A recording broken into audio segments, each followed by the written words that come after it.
Oh, hello, Carla. Thank you so much. Well, here in Toronto is finally snowing again. Everything is beautiful white. So weird. I It's know. March, February. We didn't have snow, and today is snowing. I don't know. It's just too too weird. But thank you so much, Elisa, for taking your time to giving us all these insights of the condo market in Toronto and the GTA. Meaning that she's gonna be talking about my little small town, Mississauga, and he's also gonna cover other regions. So stay tuned. Okay, okay, Elisa. So please tell us all about the condo market. Yes, I will be talking about the condo market. Thank you, Carla, for the introduction. Since our friends in Instagram, they don't have access to the actual graph you are presenting in other platforms, I will be talking exactly what we are looking at so they know exactly in the context we're talking about. So basically, we're going to be reviewing the Toronto Regional Real Estate Board releases from 2023, the fourth quarter, condo market statistics. And we do this per quarter instead of monthly because we don't have enough statistical data in condo market to do it in a monthly basis. So we're going to compare both quarters, 2023 last quarter and 2022 last quarter, so you understand what I am comparing against. So as you know, buyers who were active in the market benefited from a substantial amount of choices, right? With a big number of condo sales during this period, this meant that the average selling price were slightly lower than the fourth quarter of 2022, and we're gonna see that in the graph. And well, the condominium market, like any other segment of home ownership market, experienced kind of a pullback in the activity since the Bank of Canada started hiking interest rates, right, early 2022. However, looking forward, well, the borrowing cost, the interest rates are expected to trend lower this year. Are expected to trend lower. I didn't say they will. So that's also, we have to still watch it, but we are very optimistic, very positive that this is going to be happening, especially by starting the second quarter of 2024. And well, this will help for the affordability all those many first-time home buyers. So the condo market should be improving. Now the downside is, guys, is you're gonna start having a more competition. That's what we're Yes. expecting. Yeah, so just keep in mind that, guys, that if you're sitting there on the sideline where, like, oh, maybe I jump in the market, or maybe I just wait for the interest rates to drop. So let me tell you guys that by waiting, you might have a lower cost when you borrow money, but at the same time, the prices will be higher. So, as Elisa mentioned it a few um, videos ago, just keep in mind that the purchase price is never gonna change, but the interest rate will. So if you buy right now, you might be subject to a higher interest rate, but that interest rate is not forever. That interest rate is gonna, like, when we do the proper um, strategy for you, you will find that it's going to be a lot better financially when you jump with a lower purchase price but a higher interest rate. So keep that in mind. Yes, exactly. And for that, and just to support the conversation we had earlier, and we also had starting this live tonight.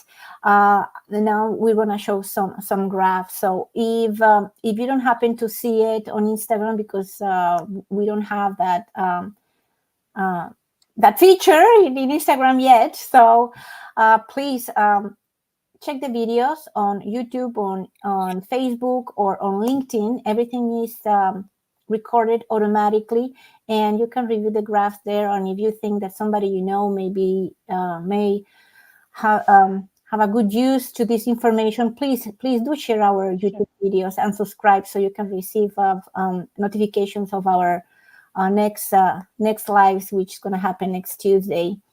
So yeah, thank you so much for pulling. Now looking at this graph, thank you so much for pulling them up, Carla. So yes, what has been happening when we are comparing these two quarters, the fourth quarter 2022 and the fourth quarter 2023, we see that the condo apartment sales dropped 3.4%.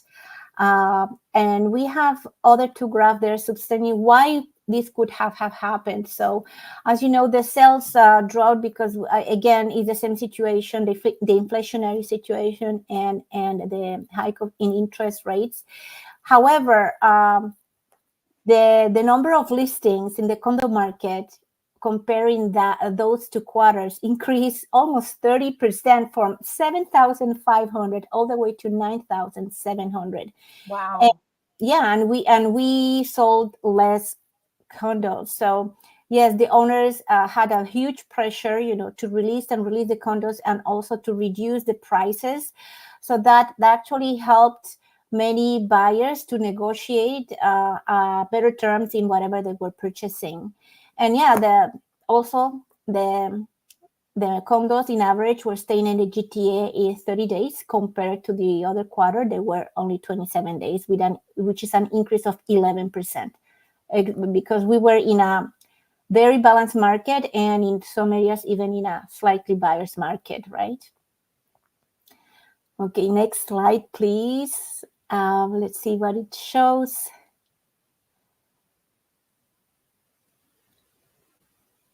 Yes, and that's where we're getting at. After all this mix of information and all these variables, we can see the average selling price actually dropped 1.1%. It doesn't seem much, but if you know that in all this year, the price dropped in average from $710,000 to $702,000.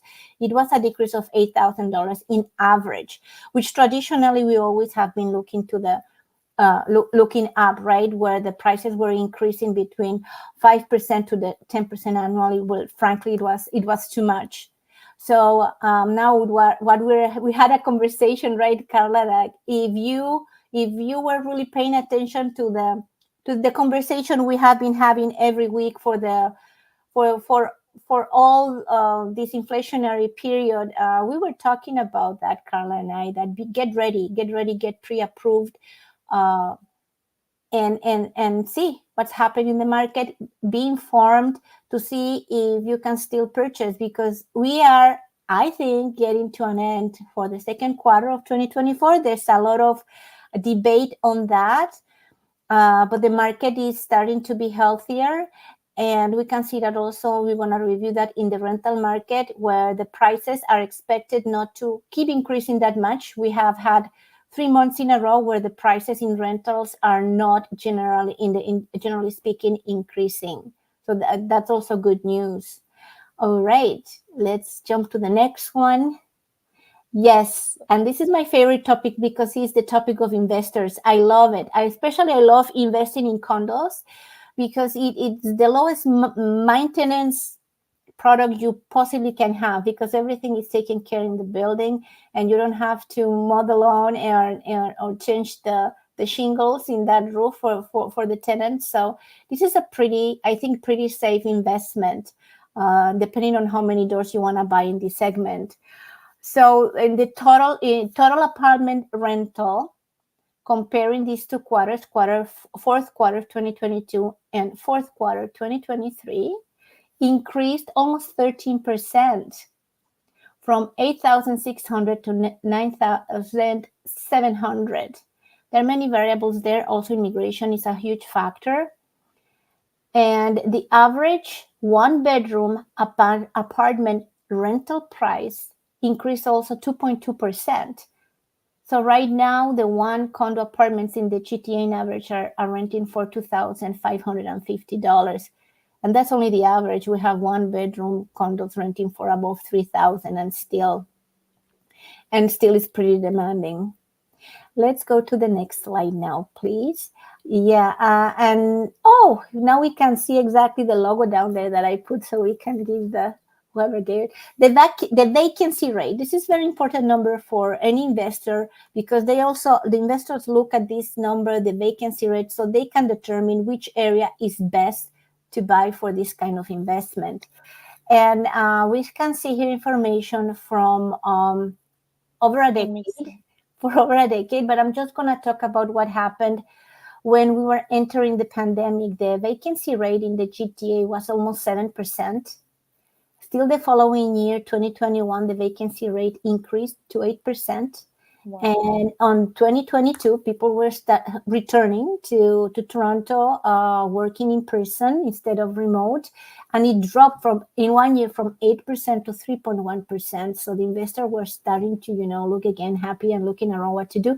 And now, just 3 months ago, last year in 2023, October, it dropped to 1.7% in the entire area. But we were talking with Carla that in the downtown core in Toronto, the vacancy rate in some areas was as low as 0.2 or 0.9%. That means like no vacancy rate. Everything that you could look around was available for rent, and it was rented, right?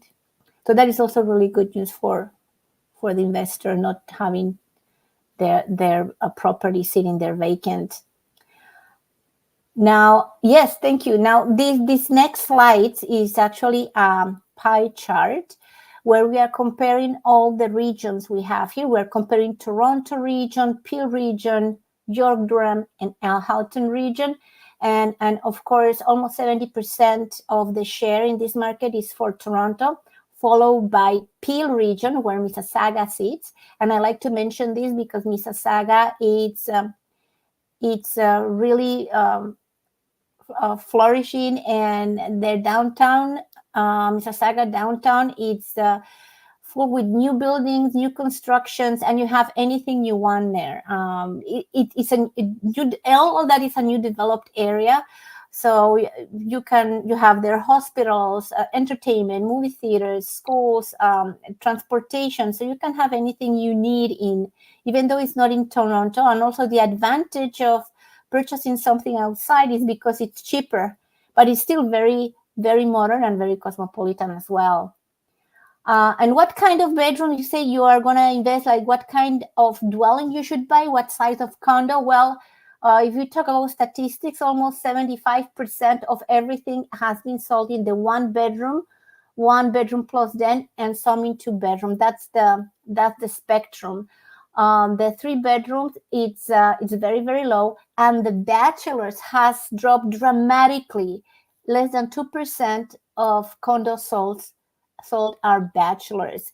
Just like before the pandemic, it was the all the way around, but now many people decide to have an additional desk home for work. Yeah. Thank you so much, Lisa. I really appreciate all these numbers. We are going to see you next week with all the information for the people who want to jump as investors or first-time home buyers, what questions to ask and what questions not to ask when you are in the process of buying. And thank you so much. I truly appreciate all your time. And I'll see you tomorrow, Elisa. Excellent. See you next time, Carla. See you.